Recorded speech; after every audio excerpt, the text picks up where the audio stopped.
నవభారత రాజ్యాంగ నిర్మాత డాక్టర్ బాబాసాహెబ్ అంబేద్కర్ని కేంద్ర హోంమంత్రి అమిత్ షా పార్లమెంటు సాక్షిగా అవమానించడాన్ని మానవ సంఘాల తరపున తీవ్రంగా ఖండిస్తున్నాం.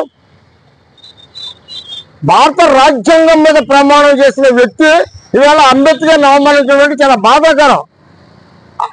ఈవేళ అంబేద్కర్ వాదులకు ఫ్యాషన్ అయిపోయింది. అంబేద్కర్ అంబేద్కర్ అంబేద్కర్ అనే బదులు దేవుని నామస్మరణ చేస్తే స్వర్గంలో స్థానం దొరుకుతుందని చెప్పేసి పార్లమెంట్ సాక్షిగా మాట్లాడంటే నీవు ఎంత బలిసి ఎంత మదమిక మాట్లాడుతున్నావు నువ్వు అర్థం చేసుకో.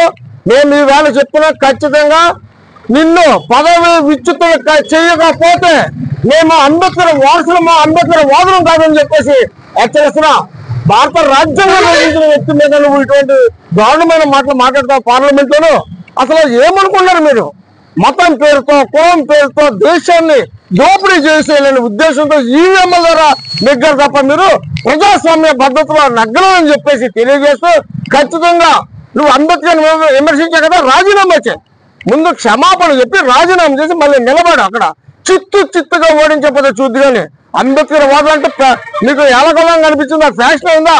మాకు స్వర్గం కాదు ఈ దేశంలో మేము జీవించినంత కాలం కూడా అంబేద్కర్ నామ స్మరణ చేయడానికి మేము వెనుకాడపోమని చెప్పేసి, అంబేద్కర్ మాకు మా దేవుడు, అంబేద్కర్ వల్ల మేము ఇవాళ ఈ స్థితిలో ఉన్నాం, అంబేద్కర్ పెట్టిన భిక్ష వల్ల, అంబేద్కర్ రచించిన రాజ్యాంగం వల్ల మేము ఈ స్థితిలో ఉన్నాం అని తెలుసుకోమని చెప్పేసి, నువ్వు ఏ దేవుడికి స్మరించడం మాకు ఎందుకు కావాలో మేమేం అంటలేదు కదా, అది నీ వ్యక్తిగతం. మమ్మల్ని విమర్శంతో చూస్తా ఊరుకోమని చెప్పేసి దేశవ్యాప్త ఆందోళనకు సిద్ధంగా ఉన్నాం.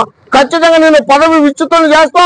నువ్వు క్షమాపణ చెప్పకపోతే ప్రభుత్వాన్ని కూడా కోర్టులకు సిద్ధంగా ఉన్నా. ఈ సందర్భంగా ఆంధ్రప్రదేశ్ ముఖ్యమంత్రి చంద్రబాబు నాయుడు గారికి అలాగే పవన్ కళ్యాణ్ కి ఒక విజ్ఞప్తి చేస్తున్నా. అంబేద్కర్ అవమానించిన బీజేపీ గవర్నమెంట్ కి మీరు మీ మద్దతు ఉపసంహరించుకోవాలని తెలియజేస్తున్నా.